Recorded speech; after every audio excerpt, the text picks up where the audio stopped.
We are looking at analyzing a quantitative response variable from a categorical explanatory variable. That is, we're looking at the response variable and how it differs for the different levels of a grouping variable. And it's now time for me to do my report. Now you may look at this, what I have on the screen right now, and say, wait a minute, you already have a report up there. Well, I've written my challenge here at the top. Let's see what it says. The plain risk data came from a study published in the journal Risk Analysis in 2000. The researchers wanted to determine if perception of risk is related to worldview using Mary Douglas's grid group typology of worldview. Sounds familiar, doesn't it? Sounds like something we've already done, but let's keep reading. Conduct an omnibus analysis and then follow this up with the pairwise comparisons of worldviews in your report if it makes sense to do these comparisons. Note, you can begin your previous report and then add the comparisons. Remember to update the conclusions and press release to reflect new findings. So that's why I have this report called up, because I'm using it as the base of operations. I'm starting with this report because I already did the omnibus analysis. And now, if it makes sense to do so, the instructions say, do the comparisons. And in fact, it tells me to do pairwise comparisons. That is, I'm going to compare group 1 to 2, 1 to 3, and 2 to 3. If it makes sense to do so. What does that mean? Well, what we've talked about is that when we do an omnibus hypothesis, if we do not reject, that is, if we do not reject a null hypothesis that the conditions are equal, we stop. But if we do reject the hypothesis the conditions are equal, then we can move forward looking at where those differences occur. So does it make sense here? Well, if you remember from my previous report, we did reject the null hypothesis and did find differences, so it will make sense. Furthermore, I'm going to talk about which one is the best one to choose, but I'm also going to go ahead and do all three methods for you here in this report, as though I had chosen different ones, but then we'll circle back and say, okay, which one of these are will the real conclusions please stand up? So that is, what is the actual method that I would use here? So we'll do all three, but then we'll circle around back. So let me call up my notebook here and let's get started. I'm going to go ahead and delete my instructions. And what I'm starting with is the same report that we constructed in a previous video.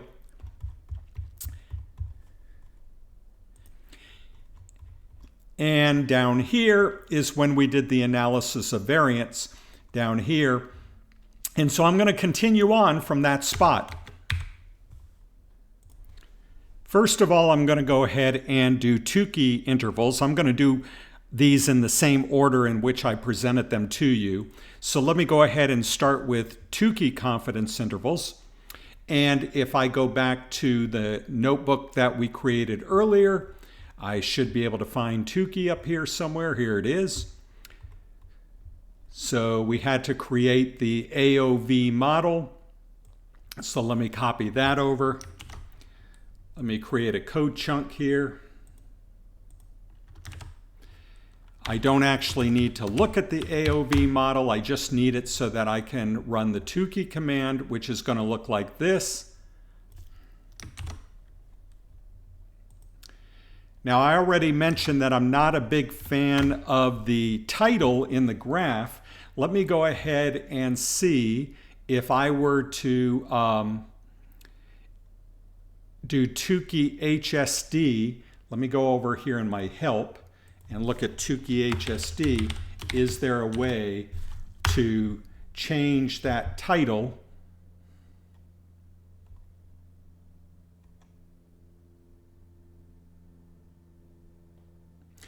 Okay, it says right here, the plot method does not accept xlab, ylab, or main arguments, and therefore the title is stuck. I don't like that title, so I'm not going to go ahead and use the graph. I'm just going to go ahead and give the confidence intervals. So let me go back over and copy in the, well, I already copied in the Tukey HSD model, so here we go. And this gives us everything that we need. I don't actually want to show these, so when I am done and ready to write my narrative, I'm going to go ahead and hide this data and write my narrative and just put in my narrative what those confidence intervals are. But before I do that, let me go ahead and do what I promised I would do and get the other intervals as well. We've already done this, but I'm trying to do it in the more succinct fashion before we were spending more time looking under the hood. So here I've succinctly created the Tukey intervals. Let me succinctly create the Bonferroni intervals now. So I'm going to create a code chunk. I'm going to go back over here, and here is where I created the 3 Bonferroni intervals. So nothing really has changed there. That's going to give me the 3 intervals. Again, I would hide this. I would just get what I need from these intervals and copy it into the narrative. Let me go ahead now and do the Chaffee.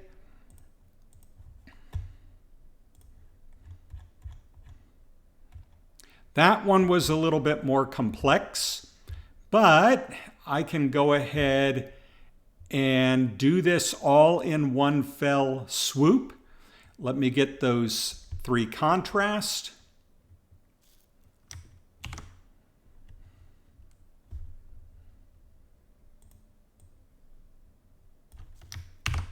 We'll do it like this.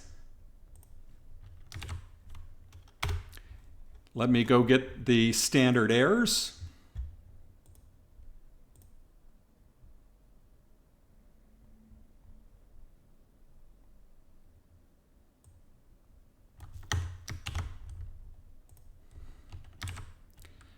We'll do it like this. Remember that these came here. Those values came from looking at the sample sizes, and this value came from the mean square error that we had. I don't need to actually print those out, so I can do it like this. All right, nothing's being printed out this way. And then the final thing was we got a critical value. And then we were able to start constructing our confidence intervals.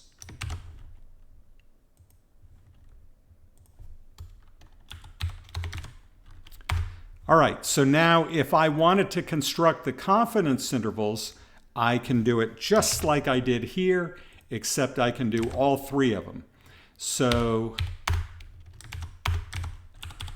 the first one would be contrast 1, next one contrast 2, next one contrast 3, and I need to change this to 1, 2, and 3, and that should do it, I think. Let's see. Yeah, there they are. I obviously have to go back and identify which is which, but I remember I did 1 versus 2, 1 versus 3, 2 versus 3. So individualist, hierarchicalist, individualist, egalitarian, then this last one was hierarchicalist, egalitarian. So this is Chaffee, this is Bonferroni, this is Tukey, and now I need to decide which of these makes more sense. So what I'm going to say is that because of my belief that, looking at the data, where was it? That these standard deviations here that I see for these groups are actually pretty close, considering that there's sampling error involved. That is, every time you take another sample, the numbers will change. They're actually pretty close. So I think it's reasonable to assume homogeneity of variance. Therefore, Tukey would be my most powerful intervals, and that is what I'm going to construct. So now that I've shown you all of this, I'm going to go ahead and take this out of here.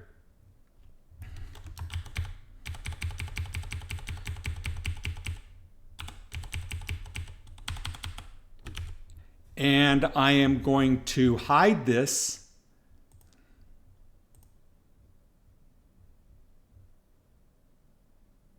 Show nothing. And I'm going to put these values here in the narrative. So I'm going to go ahead and write the narrative. I'm going to pause, write the narrative so that when you come back, you don't have to watch me type. You can see what I wrote. Okay, here's what I wrote. The conditions have similar variances of perceived risk. See figure 3. Oop, put the parentheses in the wrong place. And the standard deviations of the conditions in table 1. So figure 3 is the residual fit plot where you can see similar variation in the groups. And then the standard deviations of table 1 right here is what I looked at earlier. So I basically referenced that. So Tukey confidence intervals are appropriate to compare condition means to one another.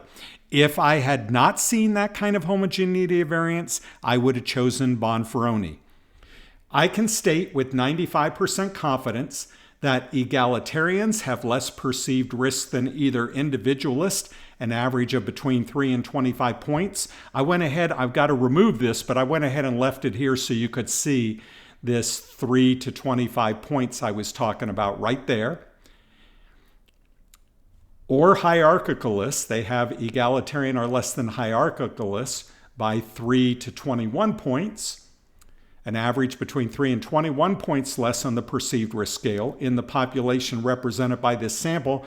Although hierarchicalists have a slightly lower mean perceived risk, here it is, 2 points lower, mean perceived risk than individualists, this difference cannot be inferred to the population. That is, we're not sure which of those groups actually in the population have lower perceived risk. So that's my new paragraph. I'm going to cut this out right here so that I am not showing anything from this when I knit. And now I need to look at my conclusions and see how I might want to change my conclusions. Okay, what I've basically done is taken the heart of the matter here for analysis and I've added it on. So whereas before I end it by saying I can conclude there are differences in the average perceived risk based on worldview in the population represented by this sample, I continue on, I can infer with 95% confidence, and then I give those confidence intervals. Now I need to change my press release. So if you look at what I wrote before in the press release, I talked about the basic setup right here, but then I said, researchers found there is a higher sense of perceived risk of airline travel, about 12 to 14 points higher on a 100-point scale for both individualist and hierarchicalist than there is for egalitarian. And then I went on to describing the omnibus results, but I'm going to replace that now. I'm going to replace that with this. From this, they concluded with 95% confidence that in the wider population, the average perceived risk is between 3 and 25 points lower for egalitarians than for individualists, and between 3 and 21 points lower for egalitarians than hierarchicalists. So what I basically did was remove the omnibus results because we only went on to multiple comparisons because the omnibus results showed that there was a difference. So we don't really need to say to the public, oh, there was a difference with the omnibus overall. They wouldn't even know what that meant. We can go right to the inference we can make specifically for these groups. So let me go ahead and save this and knit it.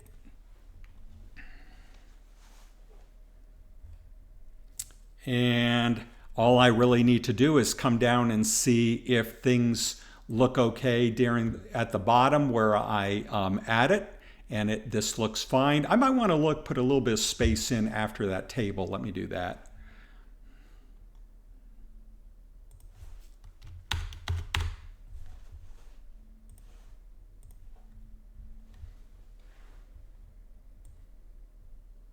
There we go. I like that a little better. sets the table apart. So here's where I talk about the Tukey confidence intervals. Here's where I added it in right here to my conclusions. And here is where I replaced the omnibus results with my confidence interval results. So that's it. My report is done. This video series is done. I look forward to seeing you in the next series where we'll take on a new topic.